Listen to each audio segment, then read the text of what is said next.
Hello everyone, good morning, welcome to another blog. চলে এসেছি কিচেনে। দেখো, কিচেনে এসে ব্রেকফাস্ট রেডি করব বলে সমস্ত কিছু রেডি করছি। আলুটাকে ঘষে নিলাম, তারপরে এই চপারের মধ্যে পেঁয়াজ, ক্যাপসিকাম, কাঁচা লঙ্কা, টমেটো দিয়ে বেশ করে চপ করে নিচ্ছি যাতে একদম সবজিগুলো মিহি হয়ে যায়। তারপরে একটা বোলের মধ্যে সমস্ত সবজিগুলো দিয়ে দিলাম। তারপরে যেই আলুটা আমরা ঘষেছিলাম সেই আলুটাকেও দিয়ে দিলাম। তোমরা চাইলে আলুটা চপারেও করতে পারো। তারপরে এই দেখো, আলুটাকে মিশিয়ে দিলাম। আলুটা মেশানোর পরেই আমরা দিয়ে দেবো সবজিগুলোর মধ্যে স্বাদ অনুসারে নুন, হলুদ আর একটু কাশ্মীরি লঙ্কার গুঁড়ো। এটা অপশনাল, কাশ্মীরি লঙ্কার গুঁড়োটা আমি কালারের জন্য দিয়েছি। তারপরে ডিমটা ফাটিয়ে নিয়েছিলাম, অল্প করে ডিম দিয়ে দিলাম। আমি চিলাটা বানাবো, সবজির চিলাটা আটা দিয়ে আজকে বানাবো। আটা সবজির চিলা আর কি, এটা কিন্তু খুব হেলদি হয়, আমি ময়দা ইউজ করিনি।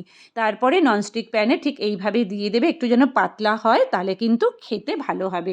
সামান্য তেল দিয়ে এপিট ওপিট করে লাল লাল করে একদম ঠিক প্রেস করে করে ভেজে নেবে, তাহলে কিন্তু খেতে ভীষণ টেস্টি হবে। এই দেখো, ঠিক এইভাবে ভেজে নেবে। এই যে ব্রেকফাস্টটা রেডি করে দিয়েছি, একটু শসা আর পেঁয়াজও কুচিয়ে দিয়েছি, কুচিয়ে না, গোল গোল করে স্যালাডের মতন কেটে দিয়েছি। বনি চলে এসছে, এবার ব্রেকফাস্টটা করবে না, একটা হেলদি ব্রেকফাস্ট বানিয়ে দিয়েছি। খেয়ে দেখ কেমন লাগে। ভালো।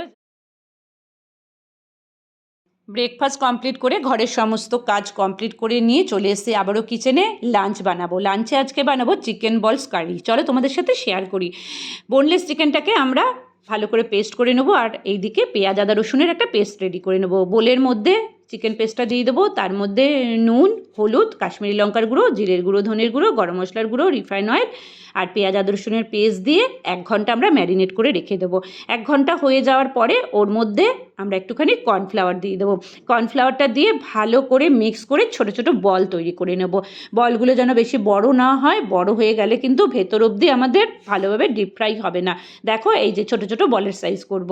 একটা ডিম ফাটিয়ে নিয়ে তার মধ্যে ডিপ করে বলগুলোকে আমরা ডিপ ফ্রাই করব। ডিপ ফ্রাই হয়ে যাওয়ার পরে সেই তেলের মধ্যে আমরা কিছুটা আলু কেটে দিয়ে দেবো। আলুটা কিন্তু বেশ ভালোভাবে আমরা ফ্রাই করে নেব। দেখো, ঠিক এই সাইজের বলগুলো হবে, আর এইভাবে আমরা ডিপ ফ্রাই করব। আর আলুর সাইজটাও দেখে নাও, আলু কিন্তু আমি সেদ্ধ করিনি, আলুটা কিন্তু আমি ফ্রাই করেছি। এই দেখো, আলুটা ঠিক এরকম লাল লাল ফ্রাই হয়ে গেলে তার মধ্যে আমরা পেঁয়াজ, আদা, রসুন আর কাঁচা লঙ্কার যে পেস্টটা আমি রেডি করেছিলাম সেই পেস্টটা এর মধ্যে আমি দিয়ে দেবো। তারপরে দিয়ে দেবো স্বাদ অনুসারে নুন, হলুদ, কাশ্মীরি লঙ্কার গুঁড়ো দিয়ে বেশ খানিকক্ষণ আমরা কষাবো। আর যদি আমাদের জলের প্রয়োজন হয় মশলা কষানোর সময়, তখন কিন্তু আমরা গরম জল দেবো। গরম জল বলতে গিয়ে আমি গরম মশলা বলে দিয়েছি। তারপরে দিয়ে গরম জল দিয়ে আমরা কষাবো। তারপরে কষানো হয়ে গেলে আমরা একটুখানি ক্যাপসিকাম কুচনো দিয়ে দেবো, এটা কিন্তু অপশানাল। ক্যাপসিকাম কুচনোটা দেওয়ার পরে নেড়ে চেড়ে আমরা চিকেন বলসগুলো দিয়ে দেবো। চিকেন বলসগুলো দিয়ে নাড়াচাড়া করে নিয়ে একটুখানি গরম মশলার গুঁড়ো দিয়ে দেবো। তাহলেই আমাদের রেডি হয়ে গেল চিকেন বলস কারি। এটা কিন্তু ভাত রুটি সব কিছুর সাথেই ভালো লাগে। স্নান পুজো সব কমপ্লিট করে চলে এসেছি লাঞ্চ করতে। আর একবার দেখিয়ে দিই তোমাদের আমাদের লাঞ্চ মেনুতে কী কী আছে। এখানে আছে শুক্তো, আর এখানে আছে গোবিন্দভোগ চাল দিয়ে আলু পটলের তরকারি, যেটা নাকি কালকের ছিল, আর গরম সাদা ভাত।